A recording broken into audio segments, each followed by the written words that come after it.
vous invite ce matin à deux lectures. La première, dans la première aux Corinthiens, chapitre 16, le dernier chapitre de cette première aux Corinthiens. Et ensuite, nous irons dans le livre des Actes des Apôtres, au chapitre 19. Nous allons parler de portes aujourd'hui. De portes. Il existe pas mal de types de portes. Il y a les portes d'entrée. Généralement, celles-là sont solides. Ça nous évite d'avoir des visiteurs non prévus. Il y a les portes de sortie de secours, et pour nous qui avons nous gérons ce que nous appelons un établissement recevant du public, les portes de secours, c'est très important parce qu'il faut qu'elles soient accessibles. Il faut qu'on puisse les ouvrir facilement afin d'évacuer des grandes foules si besoin. Et il y a aussi les portes palières, vous savez, les portes qui nous permettent d'accéder à un niveau supérieur. Il y a aussi les portes de garage et les portes de placard. Celles-là, elles sont moins agréables, surtout si vous avez expérimenté ce genre de choses. Mais aujourd'hui, nous allons parler des portes que Dieu ouvre. Et c'est ce que nous dit l'apôtre Paul ici, 1 Corinthiens chapitre 16. On va lire à partir du verset 7. Il s'adresse aux Corinthiens depuis Éphèse, justement, et il leur dit ceci. « Je ne veux pas cette fois vous voir en passant, mais j'espère demeurer quelque temps auprès de vous si le Seigneur le permet. Je resterai néanmoins à Éphèse jusqu'à la Pentecôte. Car une porte grande est ouverte, et d'un accès efficace m'est ouverte, et les adversaires sont au nombre. » Une porte grande et d'un accès efficace m'est ouverte. Et puis nous allons dans le livre des Actes des Apôtres, chapitre 19, donc verset 8, et cette lecture va un peu nous expliquer le contexte du verset que nous venons de lire, ce qui est en train de se passer à Éphèse. Verset 8, donc Paul est à Éphèse, et là il entra dans la synagogue où il parla librement. Et pendant 3 mois, il discourut sur les choses qui concernent le royaume de Dieu, s'efforçant de persuader ceux qui l'écoutaient. Mais comme quelques-uns restaient endurcis et incrédules, décriant devant la multitude la voix du Seigneur, il se retira d'eux, sépara les disciples et enseigna chaque jour dans l'école d'un nommé Tyrannus. Cela dura 2 ans, de sorte que tous ceux qui habitaient l'Asie, juste une parenthèse, l'Asie, c'est pas comme aujourd'hui, depuis la Turquie jusqu'au Japon, là-bas. À l'époque, l'Asie, c'était simplement la région côtière occidentale de la Turquie, là où les gens vont se faire bronzer aujourd'hui. Juifs et Grecs entendirent donc la parole du Seigneur. Et Dieu faisait des miracles extraordinaires par les mains de Paul, au point qu'on appliquait sur les malades des linges ou des mouchoirs qui avaient touché son corps, et les maladies les quittaient, les esprits malins sortaient. Et quelques exorcistes juifs ambulants essayèrent d'invoquer sur ceux qui avaient des esprits malins le nom du Seigneur Jésus, en disant « Je vous conjure par Jésus que Paul prêche ». Et ceux qui faisaient cela étaient 7 fils de Séva, juifs, l'un des principaux sacrificateurs. Esprit malin leur répondit « Je connais Jésus, je sais qui est Paul, mais vous, qui êtes-vous » Et l'homme dans lequel était l'esprit malin s'élança sur eux, se rendit maître de 2 d'entre eux, et les maltraita de telle sorte qu'ils s'enfuirent de cette maison nus et blessés. Ça fut connu de tous les Juifs et de tous les Grecs qui demeuraient à Éphèse, et la crainte s'empara de tous, et le nom du Seigneur Jésus était glorifié. Plusieurs de ceux qui avaient cru venaient confesser et déclarer ce qu'ils avaient fait, et un certain nombre de ceux qui avaient pratiqué les arts magiques, ayant apporté leurs livres, les brûlèrent devant tout le monde. On estima la valeur à 50 000 pièces d'argent. C'est ainsi que la parole du Seigneur croissait en puissance et en force. Amen. Gloire à Dieu. Voilà donc, après plusieurs mois, même plusieurs années de travail dans la ville d'Éphèse, alors que Paul écrit aux Corinthiens, il leur dit ceci concernant son ministère dans cette ville: une porte grande et d'un accès efficace m'est ouverte. Sans oublier de rajouter que les adversaires étaient nombreux. Le temps de ministère que Paul consacra à Éphèse fut un temps exceptionnel à bien des égards. D'abord par la durée de son ministère, 3 ans, c'est le plus long, le double de ce qu'il a consacré à la ville de Corinthe. Mais je pourrais dire aussi que ça a été le temps de ministère le plus puissant en termes de miracles. Vous avez vu, qualifié d'extraordinaire. Pour moi, un miracle, c'est extraordinaire. Alors, un miracle extraordinaire, c'est encore plus extraordinaire, et j'ai du mal à concevoir ce que ça pouvait être, mais en tout cas, il y avait des guérisons, il y avait des délivrances et des choses assez étonnantes, puisqu'on portait même des tissus qui avaient touché le corps de Paul sur les malades, et les malades étaient guéris. Il y a eu aussi des délivrances, avait même des victoires spirituelles majeures, comme le jour où des personnes sont venues brûler leur livre de magie, là, publiquement. Le ministère le plus long, le plus puissant, le plus impactant. Géographiquement parlant, non seulement pendant 2 ans, Paul a enseigné tous les jours la parole et toute la ville d'Éphèse a été remplie d'évangiles, mais il nous est dit que c'est toute la région autour d'Éphèse, la région d'Asie, qui a entendu parler du Seigneur. Il y a eu aussi un impact social. Toutes les couches de la société ont été touchées par l'Évangile, puisqu'un peu plus loin dans ce chapitre, il nous est dit que parmi les amis de Paul, il y avait ceux qu'on appelait les asiarques. Et les asiarques étaient les ministres, en quelque sorte, de la ville d'Éphèse. Donc, partout, l'Évangile avait pénétré. On peut dire aussi que même religieusement, l'Évangile avait bouleversé les choses. Dans cette ville, il y avait l'un des plus grands temples de l'époque, le temple de la déesse Diane, un temple païen. Et à cause de l'Évangile, le texte nous dit que le temple était délaissé. Les gens venaient écouter l'apôtre Paul prêcher, gloire à Dieu. Donc, le plus long, le plus puissant, le plus impactant, mais aussi le plus éprouvant. Pendant plus de 3 ans, Paul a travaillé nuit et jour. Dans cette ville, il y avait son ami Aquilas, et ils avaient tous les deux le même métier, ils étaient faiseurs de tentes, et le matin, Paul travaillait. Métier dur, hein, faiseur de tentes. Et des traditions nous disent qu'à 11 heures, il allait dans cette école de cet homme nommé Tyrannus, un professeur, et là, pendant plusieurs heures, il enseignait les choses du royaume de Dieu. Et le soir venu, il ne s'arrêtait pas pour prendre du repos, il allait encore dans les maisons, de maison en maison, pour exhorter, encourager, édifier, enseigner, et ainsi ne rien cacher de ce qui était utile pour les frères et sœurs. Vraiment, Paul a travaillé. Et en plus, il faisait face à une grande adversité. Il le dit, les adversaires sont nombreux. Dans 1 Corinthiens 15, 31, donc dans la première aux Corinthiens qu'il écrit depuis Éphèse, il leur dit « Chaque jour, je suis exposé à la mort. » Et il dit même ceci « J'ai combattu contre les bêtes à Éphèse. » Dans la deuxième aux Corinthiens, toujours écrite depuis Éphèse, quelque temps après la première, donc, il leur dit, au chapitre 1er, verset 9, « Nous regardions comme certains notre arrêt de mort. » Vous savez, nous, quand on pense à un réveil, on regarde toujours le côté qui nous intéresse, en oubliant le prix aussi qu'il y a à mener pour vivre un réveil. Et là, Paul, lui, a accepté de payer le prix pour la gloire du Seigneur. Aujourd'hui, donc, nous allons parler, je l'ai dit au début, de portes. De portes que Dieu peut placer devant nous. De portes extraordinaires, Paul dit, de grandes et efficaces portes. Et puis, je voudrais aussi vous montrer comment Dieu est prêt à disposer une porte pour notre vie, une porte pour notre Église, et comment il rendra et nous rendrons cette porte efficace malgré les oppositions. Parce que c'est vraiment ce que je veux partager avec vous ce matin, face à tous les impossibles. Le Seigneur nous a ouvert une porte ici à Paris. Et ce que Dieu ouvre, personne ne peut le fermer. Et je crois même que nous sommes à la veille de voir cette porte ouverte prendre une dimension encore plus grande que tout ce que nous avons connu jusqu'à présent. Le voulez-vous? Oh oui, Seigneur, même si les adversaires sont nombreux.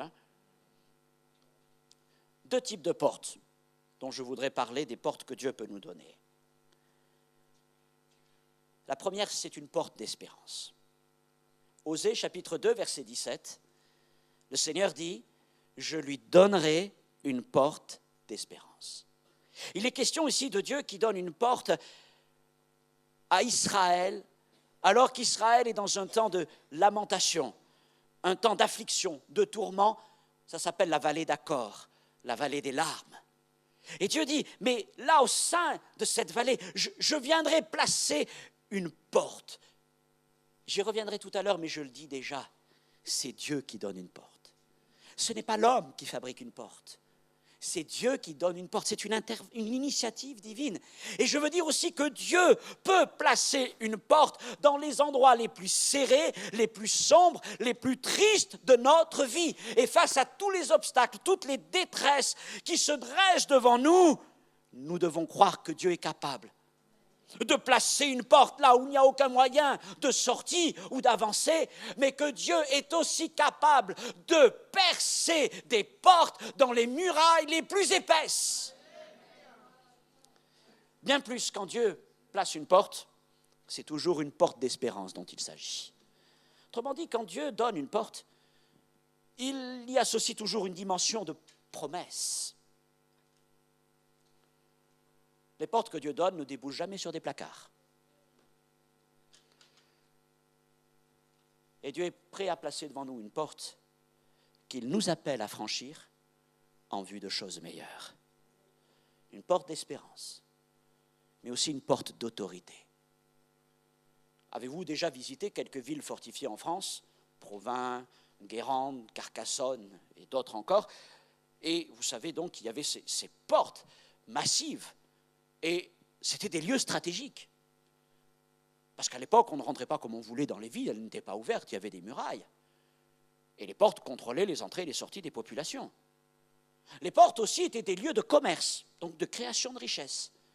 Et des lieux, notamment en Israël, où on exerçait la justice. La justice se tenait à la porte des villes. C'était donc des lieux stratégiques, des lieux de richesse, des lieux de pouvoir et des lieux à défendre. Au point que quiconque contrôlait la porte d'une ville, contrôlait la ville. Le Seigneur fit cette promesse à Abraham et à sa postérité, c'est-à-dire nous. Genèse 22, 18. Ta postérité possédera la porte de ses ennemis. Posséder la porte de nos ennemis. Posséder cette porte, c'est déjà avoir autorité sur eux dans le nom de Jésus. Posséder la porte de nos ennemis, c'est déjà posséder tout ce qu'il y a au-delà de cette porte et auquel la porte nous donne accès. En quelque sorte, dans un langage biblique, posséder une porte, c'est posséder les prémices de la bénédiction à venir. Dieu est capable de nous donner une porte d'espérance. Quand nous ne trouvons pas de sortie par rapport à une situation douloureuse, dans les moments les plus terribles, dans la vallée d'Achor, Dieu est capable de placer une porte d'espérance. Et Dieu est capable aussi, par la puissance du Saint-Esprit, de percer pour nous dans les murailles les plus dures, les plus épaisses, une porte d'autorité, une porte de puissance, une porte qui nous donnera des accès jusqu'au cœur de la cité. Quand tout semble s'opposer à nous, ou au projet de Dieu, quand tout semble être fermé devant nous, Dieu place des portes où il veut. Il n'y a pas un endroit où Dieu ne pourrait pas placer une porte.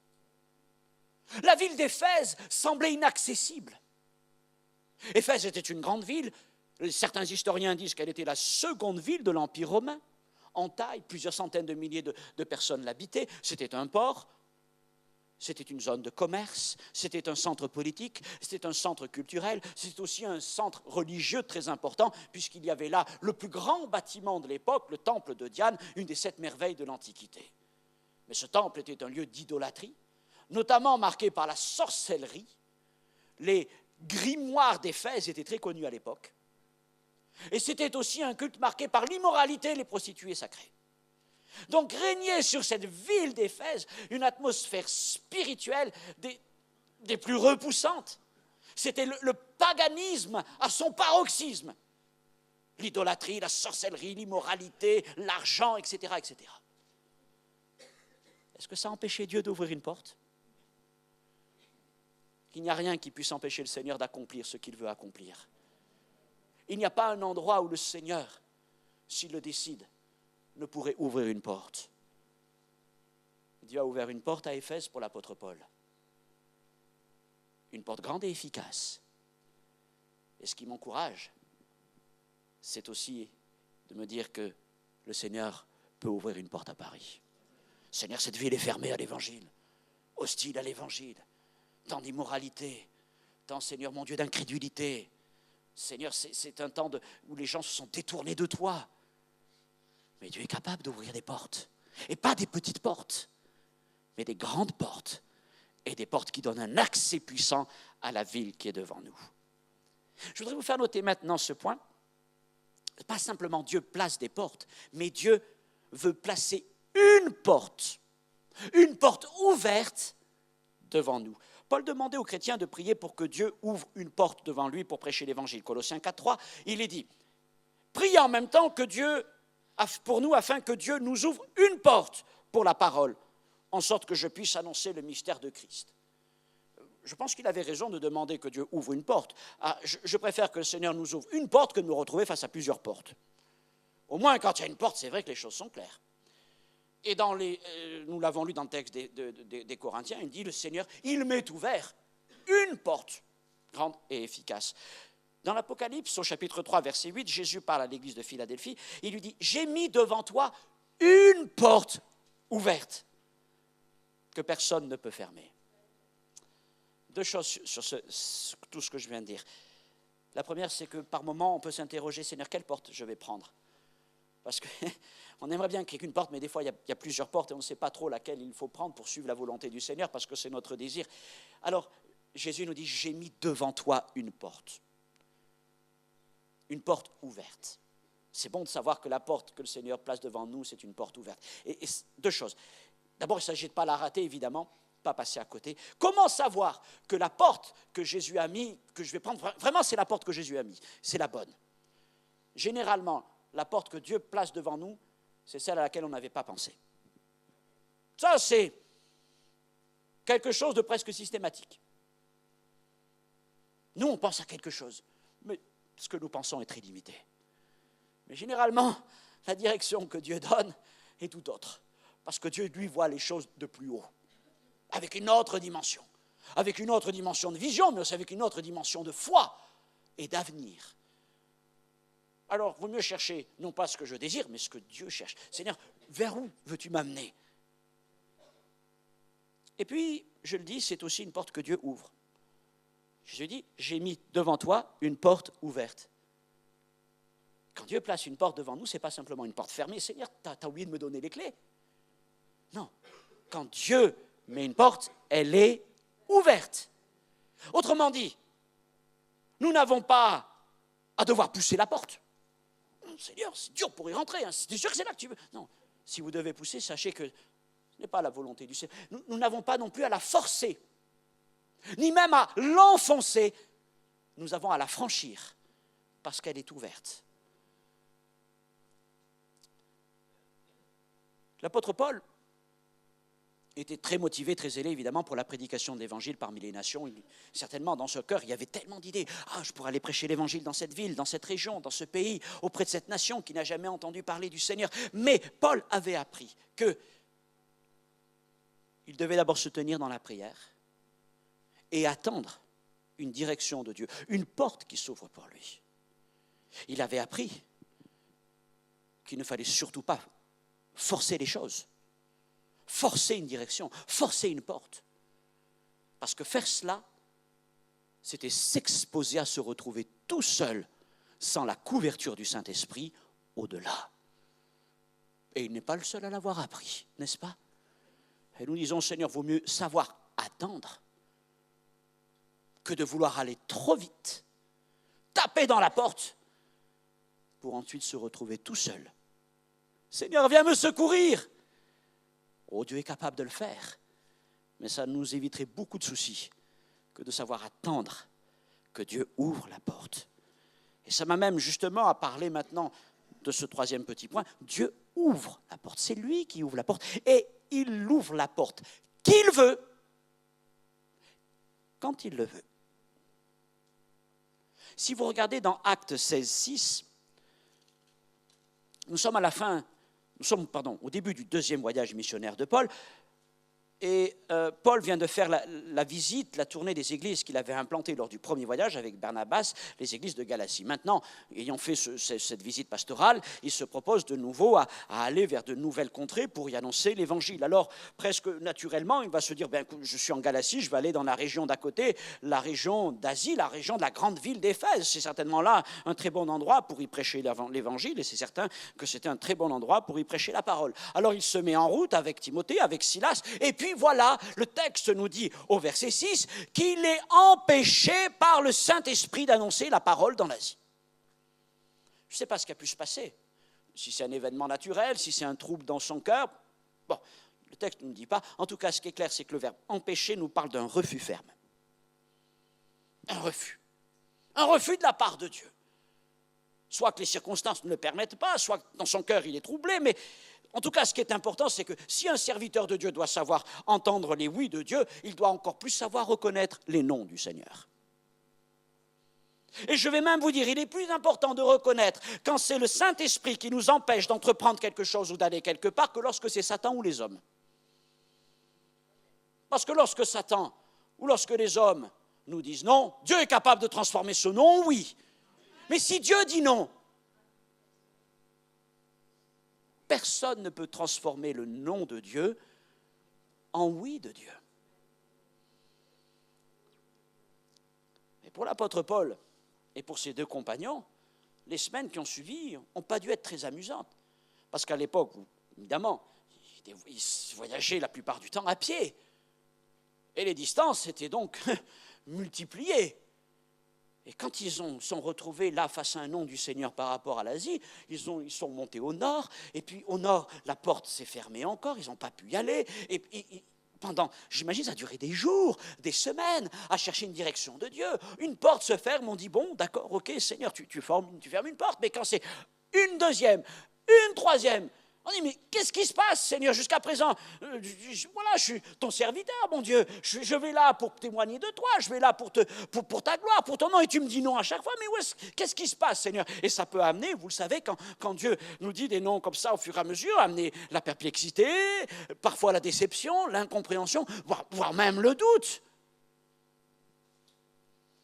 Première chose, quand Dieu disait non à Paul, ce n'est pas qu'il désapprouvait Paul. Ce n'est pas une désapprobation vis-à-vis du ministère de Paul. Mais c'est tout simplement la porte que Dieu ne voulait pas ouvrir. Dieu reste le maître de nos vies. Il est le maître de la moisson. Il est le maître des portes. Il est le maître de la mission. Mais je voudrais vous dire, deuxièmement, les noms, les portes fermées nous conduisent toujours vers un oui de la part de Dieu. Parce qu'alors qu'il n'y avait qu'une suite de noms, et à droite, c'est pas à gauche, c'est pas possible, à droite, c'est pas possible, au nord, au sud, où est-ce qu'on va aller? Eh bien, il ne se rendait pas compte que finalement, à ce moment-là, Paul était comme dans une espèce d'entonnoir. Et plus les noms du Seigneur le faisaient ricocher, et plus il arrivait vers le goulot. Et bientôt, il arriverait dans cette ville de Troas. Il n'y avait pas d'échappatoire. Et Troas était un port. Et dans cette ville, Paul reçut un songe, la vision d'un Macédonien, d'un homme de Grèce, d'un homme de l'autre côté de la mer, qui lui disait, Paul, viens, passe, viens nous secourir. Et l'apôtre Paul en conclut que Dieu lui ouvrait une porte qu'il n'avait pas imaginée, sur laquelle il ne pensait même pas, la porte d'un nouveau monde, la Grèce, le monde occidental. Et Paul est ainsi avancé dans ce projet que Dieu avait formé pour lui et formé pour ses nations. Paul n'avait pas eu tort vis-à-vis d'Éphèse. Il y reviendra plus tard. Mais ce jour-là, il apprit que c'est Dieu qui conduit les choses. Les noms de Dieu, N-O-N, nous amènent toujours vers un oui puissant du Seigneur. Ne soyez pas frustrés quand Dieu vous dit non, quand vous avez l'impression de vous prendre une porte au nez.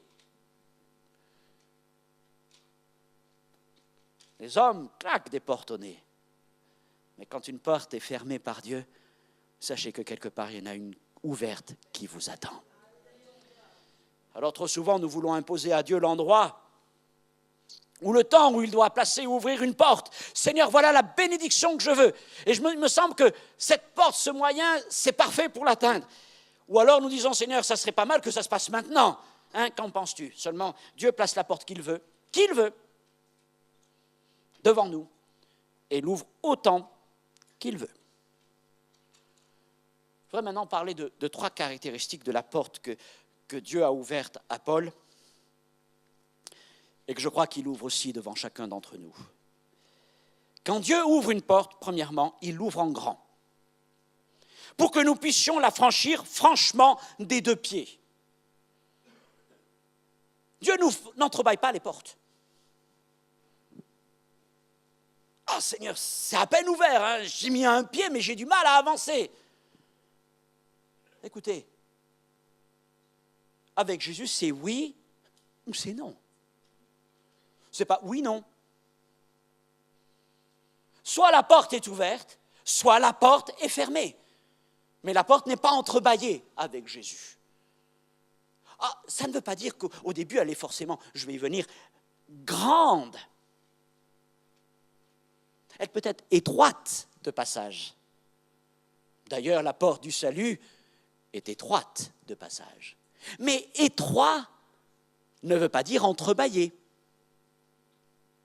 C'est différent. Parce que étroit nous parle d'une porte ouverte, une porte d'humilité, une porte où nous n'arrivons pas avec tous nos bagages, une porte qui a été taillée pour que nous passions, moi et moi tout seul, je vais le dire comme ça, presque tout nu, sans rien. Mais c'est une porte ouverte. Ce n'est pas une porte entrebâillée. Et c'est vrai que la porte que Dieu a ouverte, et il l'a ouverte en grand devant l'apôtre Paul, c'est une porte qui a amené l'Évangile à rayonner d'une manière extraordinaire. Je le disais au début, non seulement dans la ville d'Éphèse, mais dans toute la région d'Asie qui était autour. Pendant plus de 2 ans et demi, l'apôtre Paul n'a pas cessé de prêcher, d'enseigner tous les jours pendant des heures et des heures. Et c'est ainsi des multitudes qui ont entendu parler de l'Évangile. Dieu est prêt à nous ouvrir une grande porte. Deuxièmement, quand Dieu ouvre une porte, elle est efficace. En grec, c'est le mot énergès, qui a donné énergie, actif, agissant. Et c'est vrai que la porte que le Seigneur a ouverte à Éphèse pour Paul, waouh, quelle porte! Que de signes! Dieu faisait des miracles extraordinaires par les mains de l'apôtre Paul. Je disais tout à l'heure, ce n'est pas une doctrine. Les gens apportaient des vêtements, des tissus, des je ne sais pas quoi, ils essayaient de toucher l'apôtre Paul, recueillir un peu de sa sueur après qu'il ait bien prêché, et après ils allaient voir les gens malades, et les malades étaient guéris. Non, ce n'est pas une doctrine. Mais ce sont des choses qui arrivent des fois dans les temps de réveil. Quand l'Esprit de Dieu agit, qui pourrait le contenir dans des choses qu'on voudrait absolument, il faut que ça se passe comme ça. Mais ça ne veut pas dire qu'il faut les reproduire systématiquement, car c'est Dieu qui agit comme il le veut. En tout cas, une porte efficace, des signes, des miracles, des délivrances, des victoires spirituelles qui ont amené une grande crainte sur cette ville d'Éphèse. On a vu combien les gens se sont détournés de leurs pratiques occultes. Les gens ont amené ce que j'appelais tout à l'heure les grimoires d'Éphèse. Ces livres qu'ils ont brûlés, c'est des livres de sorcellerie, des livres de sortilèges.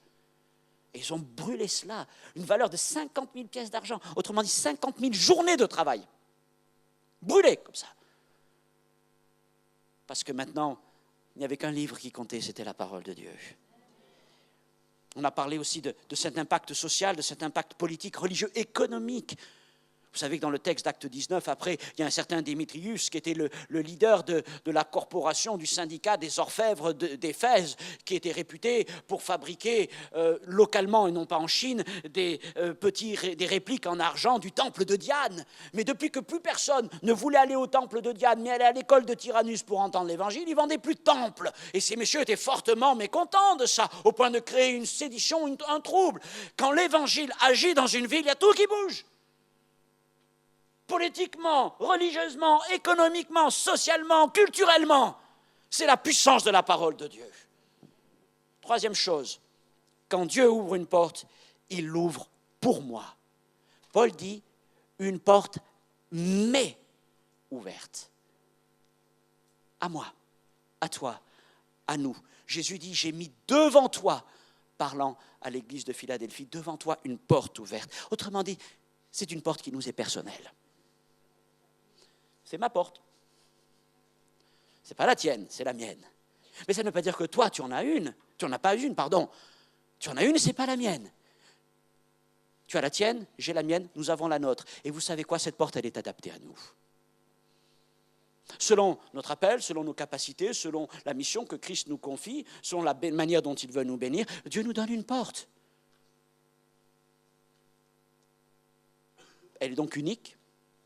Et elle est non reproductible. Et la mauvaise idée, la très mauvaise idée, serait soit de jalouser la porte de M. Boulagnon. Oh, le Seigneur vous a donné une belle porte. Oh, quelle porte! Moi, à côté, ma porte, bon. Mais si je veux prendre la porte de M. Boulagnon, ce que Dieu lui a donné pour son ministère, pour sa vie, mais si j'essaie, mais ce n'est pas la porte adaptée pour ma vie, pour mon ministère, vous êtes d'accord? Et Et c'est ainsi, nous ne sommes pas là pour jalouser ce que Dieu nous donne, les voies que Dieu nous donne. Oh, lui, elle, oh, si vous voyez, quelle porte le Seigneur lui a ouverte dans son travail. Gloire à Dieu. Mais sache que Dieu est capable d'en faire autant pour toi. Nous ne sommes pas là pour nous jalouser les uns les autres. Ce que Dieu donne à l'un est parfaitement adapté à sa vie, à sa volonté de le bénir. Autre chose, surtout n'essayons pas d'imiter, de reproduire. Mais vous savez que c'est arrivé tant de fois. Dieu a béni dans cette ville de telle manière. Oh, voilà ce qui s'est passé. Ils ont eu tel miracle, ils ont eu tel réveil, il y a telle bénédiction, comme on dit. Ça, c'est le nec plus ultra. Alors, on va faire pareil. On le sait, je vais dire comme ça, c'est bête. C'est idiot de réfléchir comme ça. Et pourtant, il y en a tant qui font comme ça. Mais béni soit Dieu pour la bénédiction qu'il a donnée à ce champ, à cette ville, à cette église. Mais ce que je crois et ce que nous croyons, c'est que Dieu est capable de nous donner une bénédiction personnelle. Il est capable de nous ouvrir une porte pour notre église, une porte dans cette ville, une porte pour nos vies, une porte pour mon ministère, sans que j'ai besoin de reproduire ce qui se passe ailleurs. Le Seigneur a une porte pour chacun d'entre nous. Maintenant, ce qu'il advient de cette porte dépend de ce que nous en faisons. Paul dit une porte d'un accès grand et efficace, d'un accès efficace, m'est ouverte. Oui, mais nous l'avons vu. Paul a franchi cette porte et il a travaillé durement pendant 2 ans et demi. Et il a combattu durement face à de nombreux adversaires. Il ne s'est pas contenté de dire « Seigneur, merveilleux, tu m'as ouvert une porte ». Mais il a travaillé. Et je vais vous dire même, c'est après plus de 2 ans de travail qu'il écrit aux Corinthiens et qu'il leur dit « Mais la porte que Dieu m'a ouverte est grande et d'un accès efficace. » Parce qu'au début, je suis convaincu qu'il ne se doutait pas que la porte que Dieu lui ouvrait à Éphèse, là, quand il a rencontré, on ne l'a pas lu, les disciples de Jean-Baptiste, puis quand il a commencé à prêcher dans la synagogue et ensuite dans l'école de Tyrannus, au début, il ne pensait pas qu'il y aurait un tel impact. C'est qu'avec le recul, qu'il réalise, mais Seigneur, le chemin par lequel tu m'as fait passer est grand et efficace. Et s'il est devenu grand et efficace, oui, c'est parce que Dieu l'a voulu, mais c'est aussi parce que l'apôtre a travaillé. Nous avons cette mauvaise idée de penser que parce que nous voulons un réveil, comme ça, on n'aura pas grand-chose à faire. Dans un réveil, on ne fait rien, Dieu fait tout. Alors oui, je comprends l'idée, je la soutiens tout à fait quand on dit on n'est plus acteur, on est spectateur, mais on n'est pas acteur, on est ouvrier. On est ouvrier. Parce que penser qu'un réveil se fait sans l'engagement des serviteurs de Dieu, c'est faux. Là où il y a un réveil, il y a des hommes et des femmes qui prient. Il y a des hommes et des femmes qui témoignent de Christ. Il y a des hommes et des femmes qui accomplissent la volonté de Dieu. Et c'est ce que Paul a fait avec Timothée, avec Silas, avec les frères qui étaient avec eux, avec Priscille et Aquilas. Ils ont travaillé pour la gloire du Seigneur et Dieu les a bénis. Voyez-vous, franchir la porte, c'est pas une fin en soi. Même si celle-ci nous offrirait un accès extraordinaire, un accès privilégié, ce qui compte, c'est ce que nous faisons au-delà de la porte. La porte, c'est qu'un moyen de passage. On ne va pas rester à la porte. Il nous faut avancer. Et les adversaires sont après la porte. La porte est une promesse. À nous de la transformer par notre travail, nos combats. Je vais prendre cette image, la terre, la porte grande et d'un accès efficace, c'est une belle terre, une bonne terre, bien riche, bien grasse. C'est donc la promesse d'une belle moisson. Mais s'il n'y a pas de travail, s'il n'y a pas de défrichage, s'il n'y a pas de labour, s'il n'y a pas d'ensemencement, s'il n'y a pas d'arrosage, il n'y aura pas de moisson. On pourrait dire qu'à Éphèse, Apollos, qui est venu avant Paul, a labouré, a commencé à ensemencer. Et pendant 2 ans et demi, Paul, tous les jours, a pris soin de la terre que Dieu lui confiait, de la porte que Dieu lui avait ouverte. Et en travaillant ainsi, il a vu que Dieu était avec lui et la moisson a fini par lever. Mon dernier point, c'est de nous dire ensemble que Dieu nous a ouvert une porte. Mais vous savez, nous disons souvent, Seigneur, ouvre-nous une porte. Seigneur, ouvre-moi une porte. Comme nous disons, Seigneur, plus de puissance. En oubliant qu'il est écrit dans la parole que par sa divine puissance, Dieu nous a déjà donné tout ce qui contribue à la vie et à la piété. Alors il y a eu cette pensée dans mon cœur, une pensée très forte. Pourquoi demandes-tu une porte ouverte alors que j'ai déjà mis une porte ouverte devant toi? Et j'ai cette assurance dans mon cœur que Dieu a déjà mis devant nous une porte ouverte. Nous n'avons peut-être pas encore réalisé combien elle est grande et efficace, quel accès elle va nous donner dans cette ville. Ou plutôt, nous n'avons pas encore découvert toute la grandeur et l'efficacité de cette porte que Dieu a placée devant nous. Mais Dieu nous a donné une porte et nous l'avons déjà franchie. Nous nous sommes engagés sur le chemin qu'elle nous montrait. Alors oui, je veux proclamer avec foi que Dieu a mis devant nous une porte et nous a ouvert une porte dans cette ville de Paris. C'est une porte d'espérance pour les multitudes qui sont perdues loin de Dieu. Et je veux le dire, c'est une porte d'autorité, c'est une porte de puissance pour proclamer sa parole dans cette ville. Et cette porte, nul ne pourra la fermer, même si les adversaires sont nombreux. Mes frères et sœurs, nous avons besoin de réaliser cela. Et des fois, ce sont les gens les plus près qui le voient le moins. Et nous avons besoin, comme l'apôtre Paul, de nous arrêter un moment et de constater l'œuvre qui s'est faite. Seigneur, tu nous as ouvert, tu m'as ouvert une porte grande et d'un accès efficace. Et il faut entendre les frères qui passent comme ça, d'année en année, nous dire, mais Dieu vous a ouvert une porte. De nous encourager dans le ministère, de nous encourager dans la vie de l'Église. De nous dire, Dieu vous a ouvert une porte. Vous êtes le témoignage de cette bénédiction. Mais nous n'avons pas encore vu combien cette porte est grande. Nous n'avons pas encore vu combien cette porte est efficace.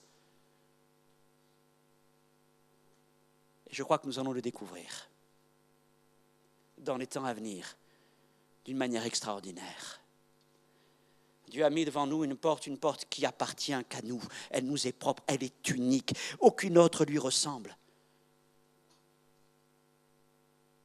C'est notre part dans son royaume. C'est une porte aussi nouvelle. Une nouveauté comporte toujours une part d'inconnu et peut susciter des hésitations. Et en mettant cette porte devant nous, Dieu nous pousse toujours à dépasser nos peurs et nos habitudes. Et nous n'en serions pas là si nous n'avions pas eu tous ensemble le courage de dépasser ces craintes pour aller vers quelque chose de nouveau, vers des choses qui n'ont jamais été faites.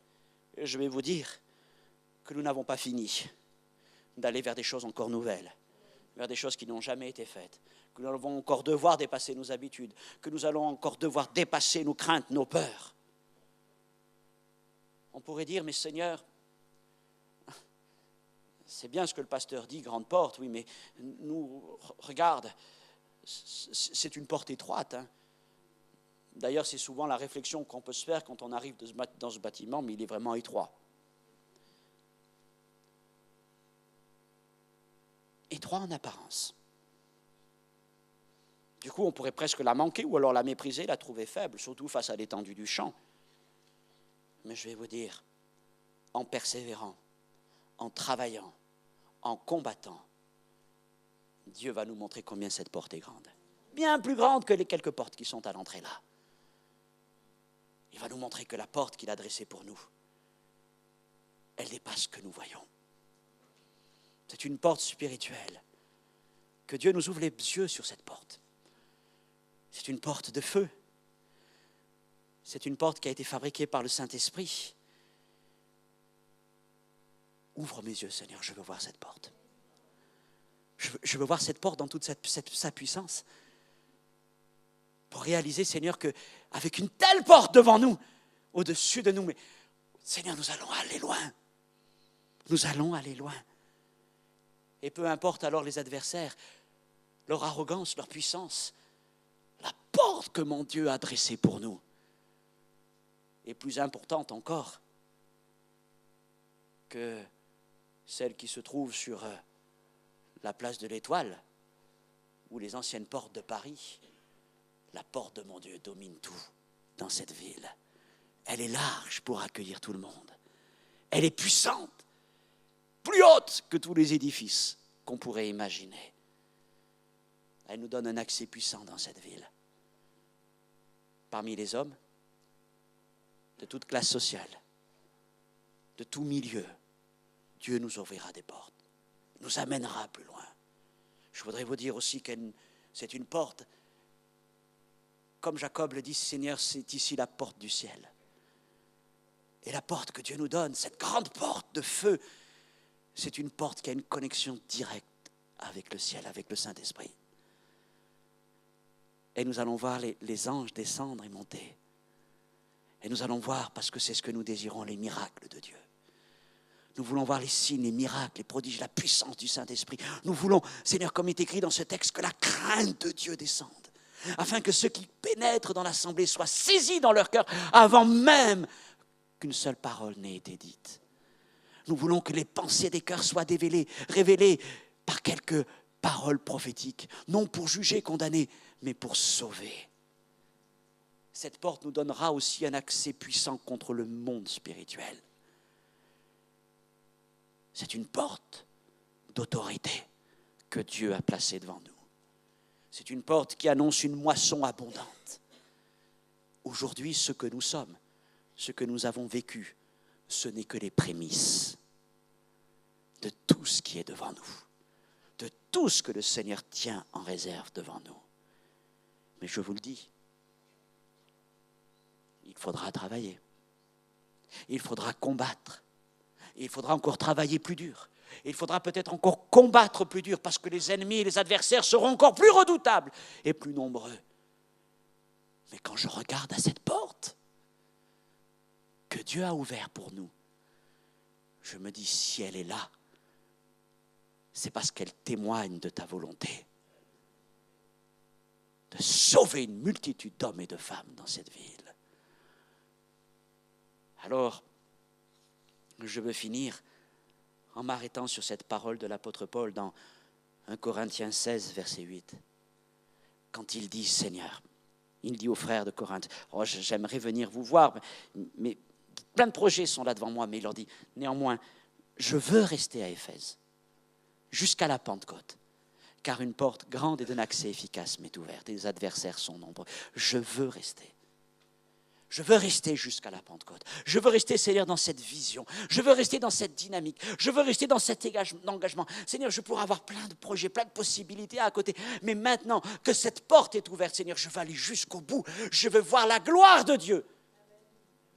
Alors mes frères et sœurs, restons dans cette vision, restons dans cet engagement. Seigneur, bientôt une Pentecôte est là pour nous. Bientôt le ciel va s'ouvrir sur nous. Bientôt nous verrons les miracles, nous verrons les guérisons, nous verrons les délivrances, nous verrons la main de Dieu agir au milieu de nous. Nous n'avons jamais été aussi proches de ce qu'on appelle un réveil. Nous n'avons été jamais aussi proches de pouvoir saisir la robe de notre Seigneur Jésus-Christ et de voir la puissance de Dieu descendre sur nous. Seigneur, bientôt, les écluses des cieux vont s'ouvrir. Et nous sommes là, mon Dieu. Nous attendons cette Pentecôte. Nous attendons ce moment glorieux parce que tu as ouvert une porte pour nous. Je ne sais pas jusqu'où le Seigneur va nous conduire. Je vous l'ai souvent dit. On ouvre un 4e culte. Et c'est déjà plein aux 2 cultes du matin. Alors vous doutez bien qu'il va falloir bientôt qu'on fasse quelque chose d'autre. Sinon, vous encouragez déjà à aller au culte du samedi soir. Ça nous allégerait un petit peu. Ou du dimanche après-midi, afin de recevoir encore plus de frères et sœurs, d'amis. On va voir la gloire de Dieu. Et cette petite porte étroite à l'entrée, en apparence, Dieu va nous montrer que c'est une grande porte. C'est une grande porte. L'école de Tyrannus, mais c'était quoi à côté du temple de Diane? Ah, le temple de Diane, ça c'était beau. Des colonnes de marbre, des statues, de l'or. L'école de Tyrannus, là-bas, oui, là-bas sur la place, là, le grand bâtiment est là-bas. Oh, imposant, majestueux, ça c'est Paris là-bas. Hein. Mais ici, c'est quoi? Eh bien, je vais vous dire que là encore, pas simplement l'adresse, le bâtiment, mais l'église que nous sommes, ce lieu que nous sommes, que nous formons ensemble, il viendra comme cette école de Tyrannus. Et il viendra un temps où, tant mieux, les gens iront moins là-bas et viendront plus ici. Gloire à Dieu. Seigneur, nous avons faim, nous avons soif de voir ta gloire. Tu as commencé une œuvre et tu ne vas pas, Seigneur, t'arrêter jusqu'à ce qu'elle soit achevée. Et nous voulons te dire que nous voulons rester dans cette vision. Seigneur, tu as ouvert pour nous une porte grande, tellement grande, que nous n'arrivons même pas à imaginer ses dimensions. C'est une porte, Seigneur, avec une connexion céleste. Mais c'est une porte aussi de puissance. C'est une porte qui nous donne un accès efficace, Seigneur, jusqu'au cœur de cette ville. Une porte qui nous donne un accès contre les ténèbres qui sont sur cette ville. Notre prière, mon Dieu, c'est de pouvoir rayonner par ta parole dans toute cette ville, tous ces arrondissements, ces banlieues et même au-delà. Notre prière, mon Dieu, c'est que tu étendes ta main pour qu'il se fasse des signes, des miracles et des prodiges au milieu de nous. Humainement parlant, Seigneur, notre porte est bien petite, mais spirituellement parlant, qui pourrait la mesurer, mon Dieu? Que ton nom soit sanctifié.